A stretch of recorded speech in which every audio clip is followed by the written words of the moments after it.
Muito bom dia para você. Começa agora mais uma edição do Band Entrevista. Fique com a gente.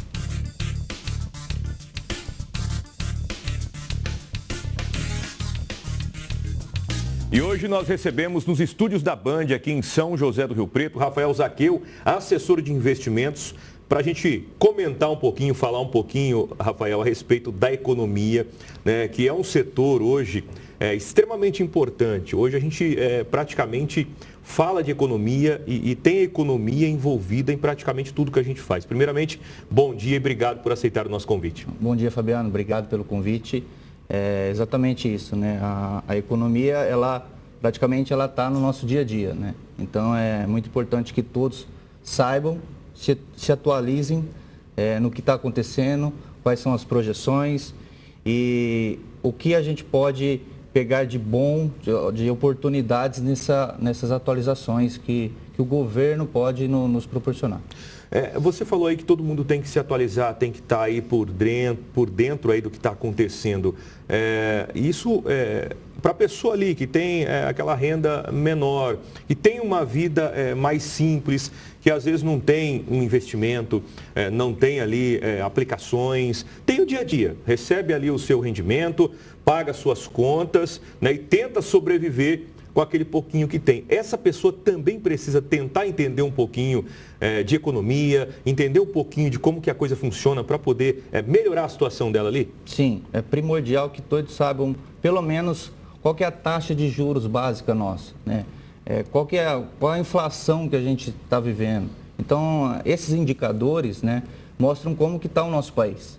Então, nós usamos esses indicadores para mostrar de uma forma numérica como o país está andando, né? Então, independente da pessoa, se ela investe, se ela não investe, se ela tem condição de investir, o momento que ela está vivendo, nós temos que saber quais é a nossa taxa de juros, qual é a inflação, porque isso impacta no nosso dia a dia. Qualquer pessoa tem ou um aluguel para pagar, ou a comida para comprar no supermercado, então tudo isso impacta no nosso dia a dia, que é basicamente a nossa economia. Para quem está acompanhando agora, eu vou fazer um exercício aqui, já que você falou aí com relação à inflação, taxa de juros. Primeiro, com relação à taxa de juros, o que nós vivemos hoje? Qual é a taxa de juros que nós temos hoje? E onde é que ela influencia para quem está em casa entender melhor? Tá, vamos lá. A taxa de juros, né, como conhecida como Selic, que é a nossa taxa de juros básica, ela é composta pelo Copom. Então, o Copom, ela decide qual é a taxa de juros. Até recentemente teve uma nova reunião, existe 8 reuniões feitas do Copom para decidir qual vai ser a taxa de juros, né? Então, ela se manteve pela 7ª vez em 13,75. O que isso significa? Que o governo, ela paga uns juros de 13,75 ao ano, tá? Das dívidas que ela emitiu. Então, isso é referência para qualquer tipo de dívida, qualquer tipo de empréstimo. Então, os empréstimos bancários usam a taxa de juros como referência. Então, por isso que quando você tem uma taxa de juros elevada, todos os financiamentos imobiliários, financiamentos, carta de crédito, tudo isso sobe automaticamente, porque ele está usando o CDI ou a Selic como referência e eles falam, vou colocar mais o spread bancário. Então, por isso que tem uma elevada taxa de juros, né? Então, em 2021, por exemplo, a gente estava vivendo um momento, uma baixa de uma Selic na casa dos 5, 6, até 2 chegou, né? Então, a gente encontrava financiamentos imobiliários na casa de 6, 7. Hoje, as pessoas vão encontrar um financiamento imobiliário na casa de 11, 12. Referência por causa dos juros, né? Então, isso é a interferência que a Selic tem no dia a dia de qualquer pessoa. Rafael, recentemente o Copom sinalizou que nós, a partir de agosto, poderemos ter uma taxa de juros menor. Isso deve acontecer? Por que isso pode acontecer a partir de agosto? Tá, Fabiano. O primeiro ponto que a gente já discute é por que a gente tem uma elevada taxa de juros, né? A taxa de juros, ela é elevada por uma forma de controlar a inflação. Então, o Banco Central tem esse instrumento monetário para tentar controlar a inflação. Então, o que o Banco Central fez? Ela foi um dos primeiros países no mundo, depois da pandemia, basicamente na pandemia, a começar a subir a taxa de juros, né? Então, nós saímos na casa de 2 para 13,75. Isso a gente foi começar a controlar a nossa inflação. Então, esse momento de alta da Selic ela faz um movimento contracionista, que a gente chama. Esse movimento contracionista, o que acontece? As pessoas começam a gastar menos, porque o dinheiro está mais caro. Então, tudo isso impacta na inflação, no consumo. Então, se as pessoas consomem menos, a inflação vai começar a cair. Então, desde janeiro, a gente está vendo a nossa inflação começar a cair, né? E agora, no último levantamento, a gente viu que nosso IPCA, que é a nossa inflação, chegou na casa dos 3,80. Isso em 12 meses, tá? Então, isso está dentro da meta que foi planejada, que é de 3,50, com uma margem de 1,5 para cima e 1,5 para baixo. Então, chegar até 4,5, 4,75 seria a nossa meta, né?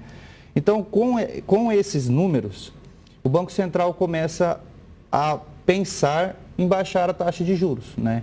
Por quê? Porque quando você faz esse movimento de baixa de juros, você dá oportunidade de respiro para as empresas e as pessoas começarem a consumir, a gastar. Então, a nossa economia começa a girar, que é o ideal. Então, a gente ter uma economia que gire tudo, mas com uma inflação controlada. Então, com esses movimentos que a inflação veio nos mostrando, o Banco Central, através da última reunião do Copom, começou deu um sinal de que pode, na próxima reunião, que é em agosto, de baixar a nossa taxa de juros. Acredita-se que seria numa caixa de 0,25, ou seja, nós sairíamos de 13,75 para 13,50, né? No melhor dos mundos seria 0,50, que aí cairia para 13,25 a Selic, né? Mas aí, com todas essas projeções, né, a economia já começa a respirar e a andar de uma forma, mesmo não tendo baixado a taxa de juros. Só pela possibilidade disso acontecer, isso já movimenta o mercado de um jeito diferente. Sim. Para quem está em casa, e você citou aí com relação a financiamentos imobiliários, né? Muita gente que está em casa assistindo a gente agora, ou tem um financiamento imobiliário, ou pretende fazer um financiamento imobiliário para construir a sua casa, para comprar uma casa.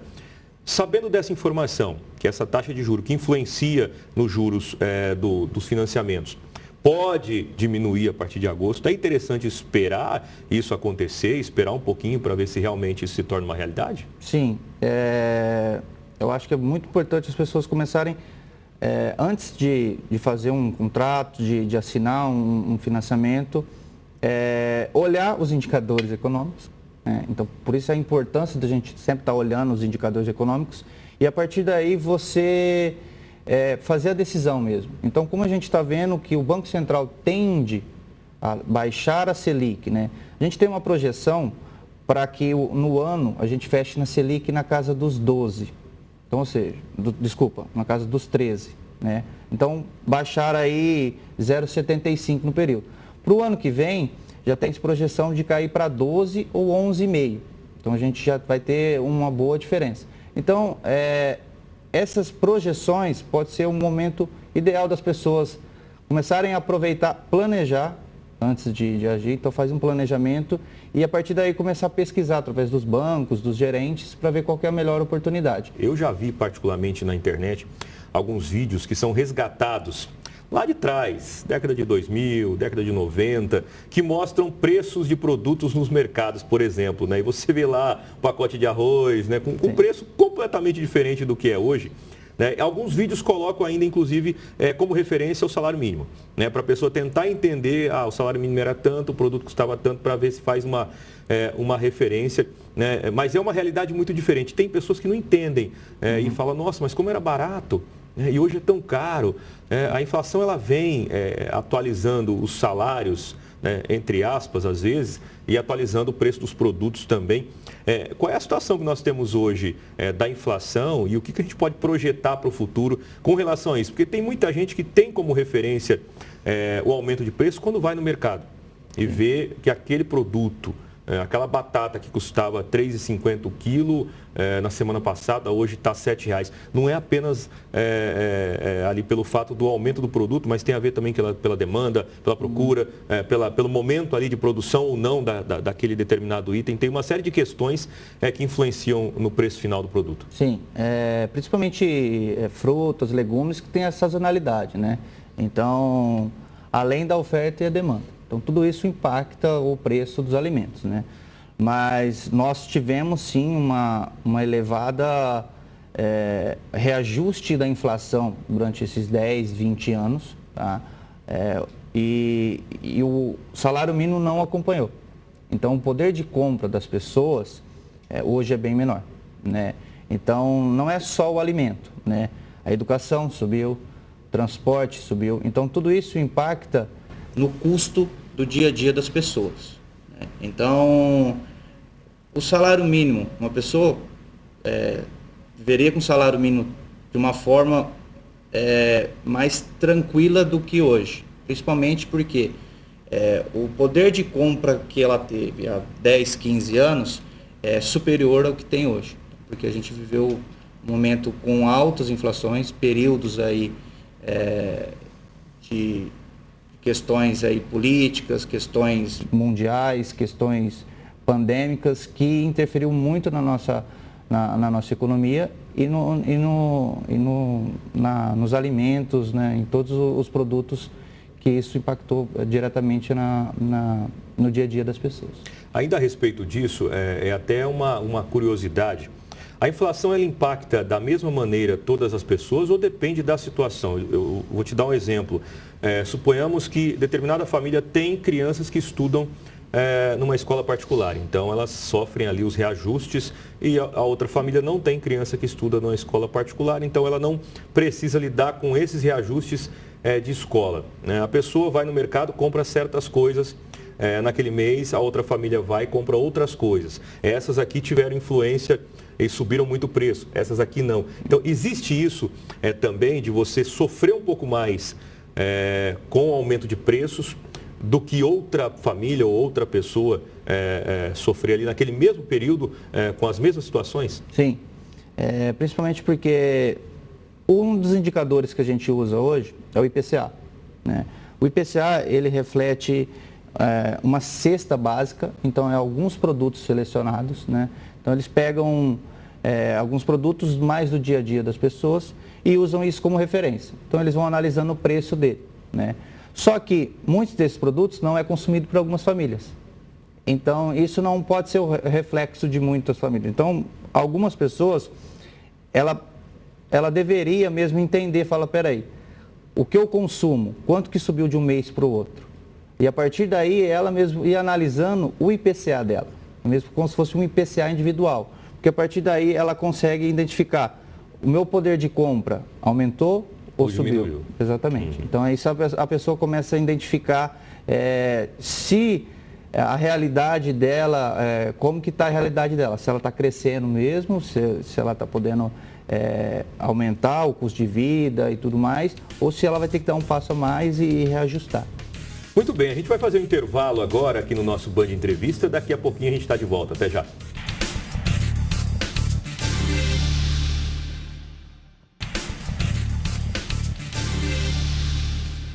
Estamos de volta com o nosso Band Entrevista deste domingo. Hoje recebemos Rafael Zaqueu, assessor financeiro, para falar um pouquinho sobre economia, descomplicar um pouquinho a linguagem, inclusive. Rafael, recentemente a OCDE fez uma projeção diferente para o PIB. Primeiro, para a gente entender, né, o Produto Interno Bruto, o que significa, o que isso influencia num país, e depois essa projeção um pouco melhor representa o que para o nosso país? Tá. O PIB, de uma forma bem simples, é o crescimento do país. Então, é o quanto o nosso país está crescendo, né? Então, é interessante que sim, a gente fique positivo, né? Então, a gente está com uma projeção positiva, né? Toda segunda-feira, o Banco Central solta um relatório, chama Relatório Focus. Esse relatório, ele é analisado por mais de 100 economistas que projetam alguns indicadores econômicos, né? Então, toda segunda-feira a gente analisa o que os economistas estão olhando, né? E desde janeiro até agora, os economistas vêm de uma forma positiva, olhando principalmente o PIB. Então, a gente chegou em janeiro com uma projeção de 0,8%, agora a gente já está com uma projeção pelo relatório Focus de 2% de crescimento no país em 2023. Né? Então, isso mostra o quê? Que a economia, os economistas estão acreditando que o Brasil vai crescer esse ano. Né? Então, todo o que vem acontecendo, tudo, mesmo assim, o Brasil tem uma possibilidade de crescimento, isso perante a muitos países, países desenvolvidos, porque a gente começou a controlar a nossa inflação e a gente está com um passo adiante de outros países, que muitos países estão subindo a taxa de juros, a Selic deles, e nós já estamos com projeções de cair a nossa Selic. Então, tudo isso impacta o nosso PIB, que é o nosso crescimento do Brasil.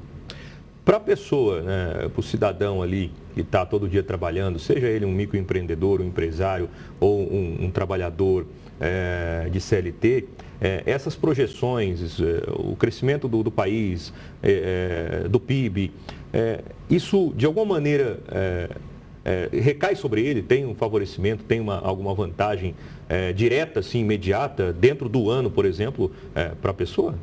Sim, como a gente mostra esses indicadores, o Brasil cresceu 1%, 2%, esse impacto desse número, ele acontece ao longo do ano. Né? Então, a gente vai começar a ver algumas pessoas, alguns comerciantes, empresários, já começam a ver o seu negócio já andando de uma forma melhor, alguns faturamentos algumas empresas já estão aumentando o seu faturamento. Então, tudo isso é reflexo do que vem acontecendo no país através do PIB. Né? Então, sim, o microempreendedor, o empresário, acho que as pessoas vão começar a enxergar assim, de uma forma positiva, o seu negócio crescer. Voltando a falar um pouquinho de juros, entrando no famoso rotativo do cartão, que é um vilão, e infelizmente muitas pessoas não têm essa consciência de que aquele dinheiro que é disponibilizado pelo banco, aquele cartão que chega ou que é oferecido com um limite lá significativo, às vezes, para a renda que a pessoa tem, muitas vezes 3 vezes o valor que ela ganha por mês, está alto. E isso acaba influenciando diretamente na inadimplência. As pessoas vão ali consumindo, se perdem, e aí a situação fica muito difícil. Né? Você renegociar aquela dívida faz ela aumentar ainda mais. É um problema hoje crônico, acho que no nosso país, difícil de resolver, porque é legal quando você sabe usar. Né, o cartão de crédito, ele pode ser uma ferramenta bacana para você fazer um parcelamento, sem burocracia, simples, mas assim, se você não tiver um planejamento legal, ou se por acaso você se perder no meio do caminho, aí a situação fica difícil. Sim, Fabiano. O cartão de crédito, ele pode ser o seu melhor amigo, mas ele pode ser o seu maior inimigo. Né? Então, infelizmente, o cartão de crédito, ele nos ajuda a nos planejar nos nossos gastos, né? Então, ele tem muitas vantagens aí que nos proporciona momento de lazer, nos proporciona planejamento em alguns sonhos nossos. Então, isso seria o lado positivo do cartão, né? Mas o lado negativo é que muitas das vezes, e a grande maioria, as pessoas extrapolam. Esse extrapolamento faz com que as pessoas vai se endividando de uma forma que, com os juros abusivos do cartão rotativo, que não deveria nem ser usado, esses juros não deveria nem ser implementado numa pessoa no dia a dia. Ela vira uma bola de neve onde a pessoa não consegue mais sair dela. Então ela tem que ficar refinanciando, renegociando, e aí ela trabalha basicamente para pagar os juros, ela não consegue nem pagar o principal. Então, isso é muito importante as pessoas tomarem muito cuidado de quanto usar o cartão de crédito. Qual que é o meu limite gasto mensal, qual que é o meu limite gasto no semestre, cada um com o seu período. E a partir daí, você colocar o limite no seu cartão. Então, a pessoa ela tem que ter essa forma de se planejar para não correr esse risco, né? Porque o cartão de crédito, ele nos facilita em muitas situações, mas, infelizmente, com um grande número de inadimplentes que o Brasil tem, isso vem aumentando, a gente aumentou muito o número de inadimplentes, sempre o cartão de crédito vai ser um vilão para a maioria das pessoas. Se por acaso a pessoa se perdeu, né, e não conseguiu pagar a fatura, qual que é a melhor saída? Porque às vezes vem até ali na própria fatura já a opção de parcelamento, né, com esse rotativo altíssimo. Existem outras modalidades que seriam mais interessantes, já que ela tem uma dívida e ela não consegue quitar essa dívida, então ela vai ter que fazer um parcelamento, buscar uma outra coisa, o empréstimo pessoal, um consignado, para tentar resolver a situação sem entrar nesse parcelamento que a própria financeira oferece? Sim, é muito importante ela buscar outras alternativas, né? Evitar o parcelamento do cartão, né? Porque esse é um dos maiores juros que as pessoas pagam. Então, se ela tem um boleto e esse boleto ela não conseguir pagar total, busque alternativas, mesmo como você disse, um crédito consignado ou um crédito pessoal, porque ela tem uns juros, mas é um juros bem menor do que o crédito rotativo, né? Então, ela usa aquele crédito para pagar essa parcela como um todo. Então, acho que a melhor dica que nós podemos dizer é sempre pague o total do seu cartão de crédito. Se você não consegue, busque, através do seu banco, do seu gerente, alternativas de créditos com empréstimos mais baratos, com juros mais baratos, para você quitar esse boleto, essa fatura. Rafael, nós estamos chegando ao final do nosso Band Entrevista. Acho que são dicas primordiais para quem está em casa, e hoje é necessário. Hoje você tem muitas coisas, né, financeiras envolvidas, né? Antigamente a gente tinha o talão de cheque, né, o boleto. Hoje você tem compras online, você tem cartões virtuais, você tem uma gama muito grande para você gerir, para a pessoa gerir. Então acho que é importante ter um pouquinho desse conhecimento econômico para poder controlar as finanças. Para a gente finalizar aqui, qual que é a dica geral que você daria para quem está acompanhando a gente agora, para conseguir fazer esse controle e ter uma vida tranquila? Porque a vida financeira bagunçada influencia em tudo que você tem na família, no seu dia a dia, no seu trabalho, no seu relacionamento ali com a esposa, com o marido, enfim. Então, qual que é a dica primordial? Acho que a primeira dica que nós podemos dizer é que nós devemos olhar a parte financeira assim como a gente olha a nossa saúde física e mental, né? A nossa saúde financeira é muito importante também.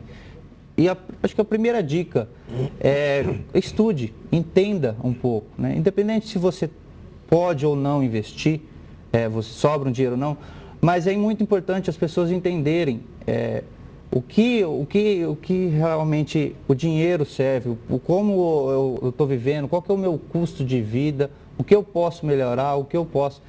E através daí a gente deve ensinar principalmente os nossos filhos, né?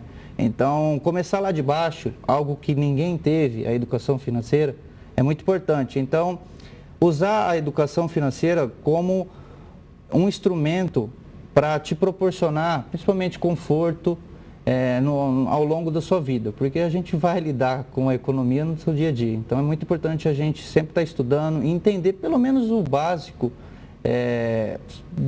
da educação financeira mesmo. Acho que esse é o primeiro ponto, né? Muito bem, Rafael, obrigado pelos esclarecimentos, obrigado por aceitar o nosso convite e participar aqui do nosso Band Entrevista. Um excelente domingo para você. E assim a gente vai encerrando mais um programa. Desejo para você de casa também um ótimo domingo e a gente se encontra numa próxima edição. Até lá.